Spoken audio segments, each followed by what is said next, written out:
My name is Claire Dawson. I'm 29 years old, and I used to believe that if you worked hard enough and loved deeply enough, life would eventually be fair. I believed that for 8 years. 8 years of building a marriage, a home, a family, and then one afternoon, my husband sat across from me at our kitchen table and told me he wanted a divorce. Not because I had done anything wrong. Not because we had fought or grown apart. But because he had fallen in love with someone else. Someone whose father owned half the commercial real estate in Charlotte, North Carolina. He didn't even look sorry.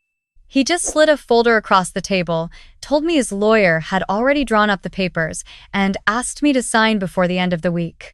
Our daughter, Lily, was 5 years old. She was upstairs taking a nap when her father ended our family in under 4 minutes. I signed the papers. I had no choice. The house was in his name. The savings account we shared had already been quietly drained over the previous 3 months, something I only discovered after the fact. By the time I understood what was happening, I was standing in a near-empty apartment with a 5-year-old, 2 suitcases, and $340 in my bank account. My mother offered to let Lily stay with her during the week so I could find work without scrambling for childcare. It was the only lifeline I had, and I held onto it with both hands. I spent 3 weeks applying for jobs. Office work, retail, restaurant shifts, anything. But the rejection emails piled up, and the $340 quickly became $180, and the $180 started disappearing toward groceries and Lily's asthma medication. That was when I found the listing. Private household, live-in position.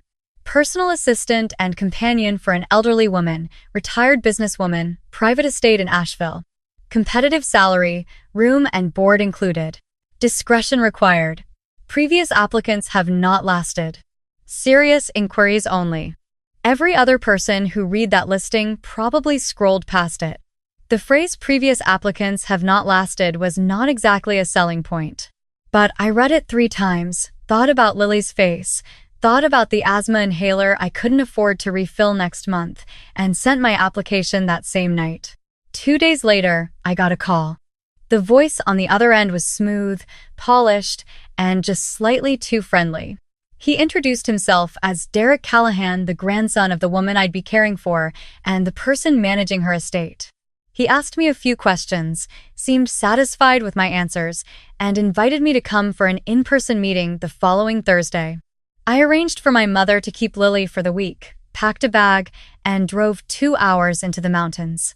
The estate was at the end of a private road lined with old oak trees. The house itself was enormous white stone, wraparound porch, tall windows that reflected the gray November sky. It looked less like a home and more like a photograph of someone else's life.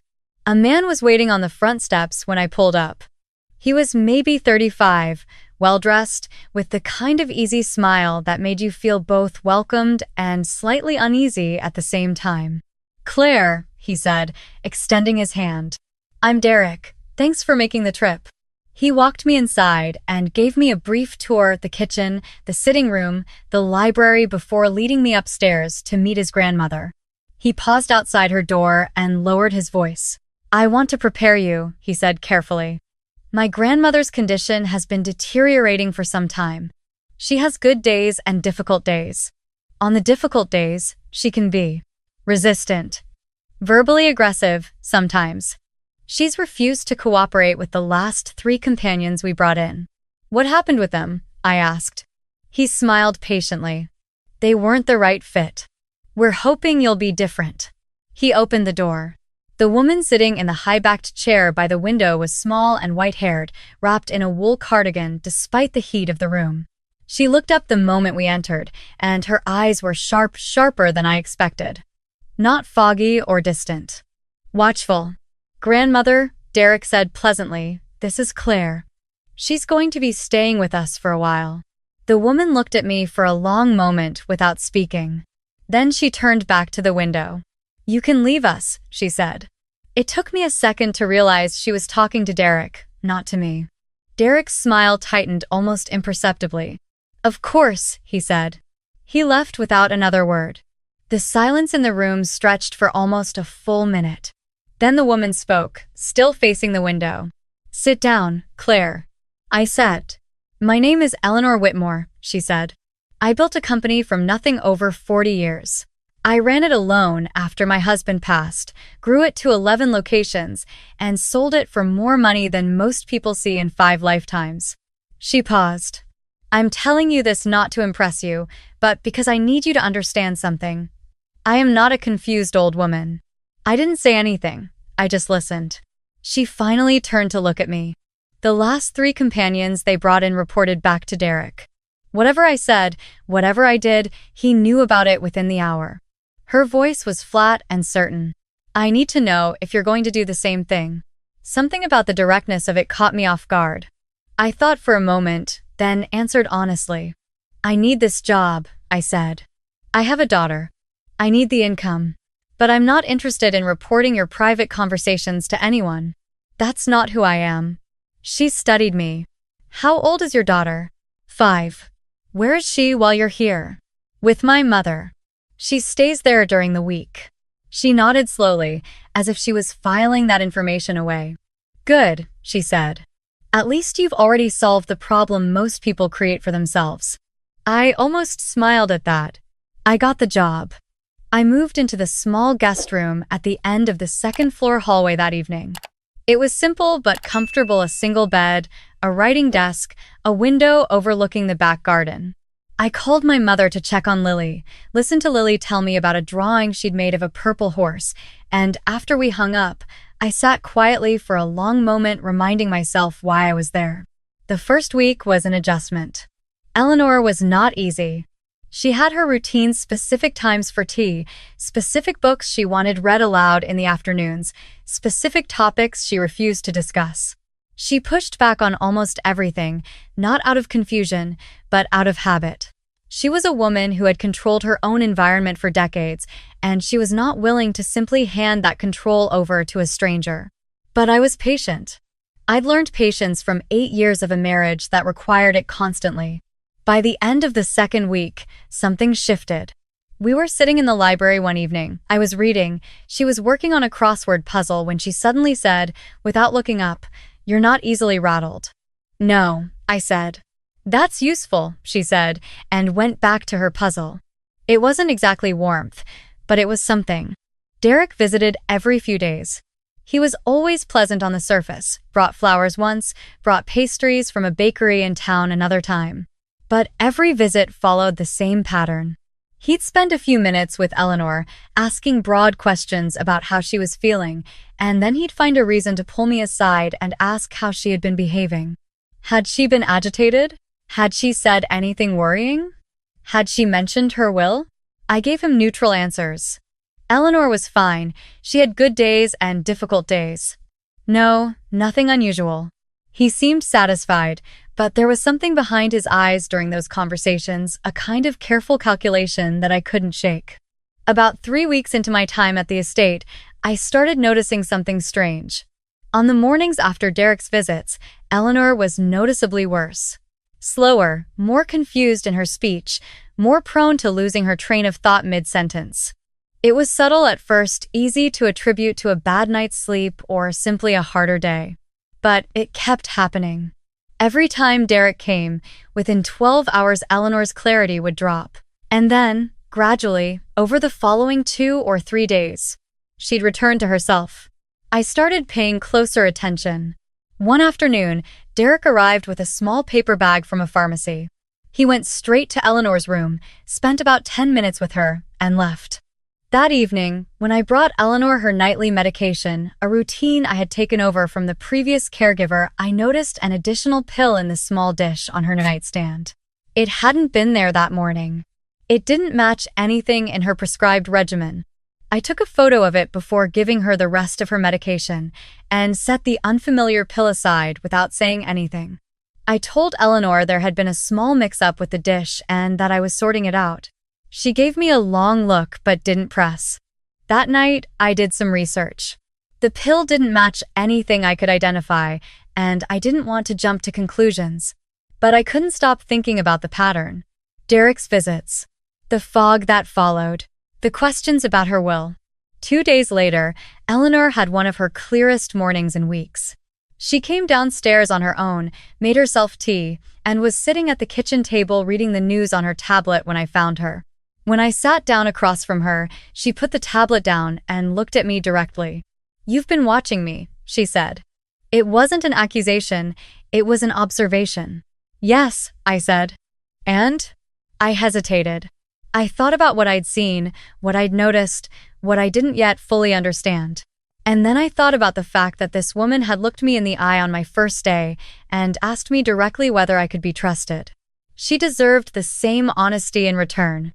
I told her everything. The pattern I'd noticed after Derek's visits. The extra pill. The photo I'd taken. All of it. She was quiet for a long time after I finished. She wrapped both hands around her mug and stared at the table. When she finally spoke, her voice was steady but low. "He's been doing this for months," she said. I suspected. But I couldn't be certain. When things are foggy, you can't always trust your own memory. She paused. "I have a new will drawn up. It removes Derek from the estate almost entirely. He found out about it 6 months ago." She looked up at me. I believe that's when the visits started becoming more frequent. I felt cold. "What's in the will?" I asked. I immediately started to take the question back. It wasn't my business, but she shook her head. "I set up a charitable foundation. My attorney has the documents. Everything goes to fund scholarships for first-generation college students." She almost smiled. Derek was expecting to inherit. He's not the kind of man who accepts disappointment gracefully. We sat with that for a moment. "What do you want to do?" I asked. She set her mug down firmly. "I want to prove that my mind is intact, completely, legally, undeniably, and I want to catch him in the act." She looked at me. "Can you help me do that?" I thought about Lily. About my mother's small house. About $340 and an inhaler I couldn't afford and a husband who signed my life away in 4 minutes. And I thought about this woman, this sharp, fierce, difficult woman who had built everything herself and was now watching someone try to take it while she was still breathing. "Yes," I said. We were careful. Eleanor contacted her attorney privately, from my phone, so the calls wouldn't show up on the estate's landline. The attorney, a woman named Patricia Sorensen, who had represented Eleanor for over 20 years, took the situation seriously. She arranged for a trusted physician to begin making periodic visits to document Eleanor's cognitive state and for a private investigator to look into the pharmacy Derek had been visiting. Meanwhile, we kept up appearances. When Derek came, Eleanor would act exactly as she had before, slightly confused, easily tired, malleable. She was extraordinary at it. Decades of running board meetings had given her a performer's instinct for reading a room and giving people exactly what they expected to see. But behind closed doors, she was getting stronger. Without the additional pill, her clarity held steady. She started working again, reviewing old financial documents, making phone calls to former colleagues, reorganizing her thoughts around the foundation she intended to leave behind. Watching her come back to herself was one of the most remarkable things I've ever witnessed. Derek noticed nothing. He came and went, asked his careful questions, and left satisfied. The private investigator's report came back on a Thursday morning. The pill Derek had been leaving for Eleanor was a sedative commonly used in high doses to cause confusion, disorientation, and memory disruption in elderly patients. It was not prescribed to Eleanor. It had been obtained through a contact of Derek's, a man who had since been identified and reported. Patricia called that afternoon. She had contacted the authorities. Everything was in place. She asked us if we were ready. Eleanor looked at me across the library. "Schedule the meeting," she said. The meeting was framed as a routine estate review. Derek was invited along with Eleanor's full legal team, 2 physicians, 3 members of the Charitable Foundation's board, and though Derek didn't know this, a detective from the county sheriff's office who would be present as an observer. Derek arrived looking confident. He was dressed well, carrying a leather portfolio, and he greeted everyone in the room with the practiced ease of a man who believed he was about to get exactly what he wanted. He sat down next to Eleanor, leaned toward her slightly, and asked if she was doing all right. "Better than ever," she said pleasantly. He laughed. He thought she was being politely confused. Patricia opened the meeting. She walked through a brief summary of Eleanor's estate, the assets, the properties, the foundation documents. Derek nodded along, occasionally glancing at Eleanor with an expression that read as concern but landed closer to impatience. Then Patricia placed a folder on the table and said there was a matter that needed to be addressed before anything else could proceed. Derek's expression shifted. What kind of matter? Patricia nodded to the physician on her left, who began walking through his documentation visit by visit, week by week, showing Eleanor's cognitive assessments over the past 2 months. Consistent. Clear. Intact. Derek's jaw tightened. I don't understand what this has to do with. The detective, who had been sitting quietly at the far end of the table, introduced herself. She explained that an investigation had been opened based on evidence submitted to the sheriff's office. Evidence pertaining to the administration of unprescribed medication to an elderly resident of the county. The color left Derek's face. He tried to speak. He said something about misunderstandings, about Eleanor's confusion, about how he had only ever been trying to help. But the investigator set a printed report on the table, the pharmacy records, the communication logs, the identification of his contact, and he stopped talking. Eleanor, who had sat perfectly still through all of it, finally turned to look at her grandson. Her voice was very quiet when she spoke. I built everything in this family, she said, long before you were born. And I refuse to let it be stolen from me while I am still sitting in this chair. Derek was escorted out of the room. As he passed the doorway, he turned and looked at me with an expression I can't fully describe, something between fury and disbelief, as though he couldn't quite understand how it had all come apart. I looked back at him and said nothing. After the room cleared, Eleanor and I sat alone in the library for a while. The late afternoon light came through the tall windows and lay across the floor in long rectangles. She poured 2 cups of tea, she always made a point of doing it herself, and placed one in front of me. I want to do something for you, she said. I shook my head. You don't need to. I know I don't need to, she said. I want to. She wrapped her hands around her cup. You have a daughter, she has asthma. You have a mother who is generous enough to help you but shouldn't have to do it indefinitely. She paused. I have a house in Charlotte, a small one. It's been sitting empty for 3 years. I'd like you to have it. I stared at her. Before you argue, she said, understand that I'm not offering it out of sentimentality.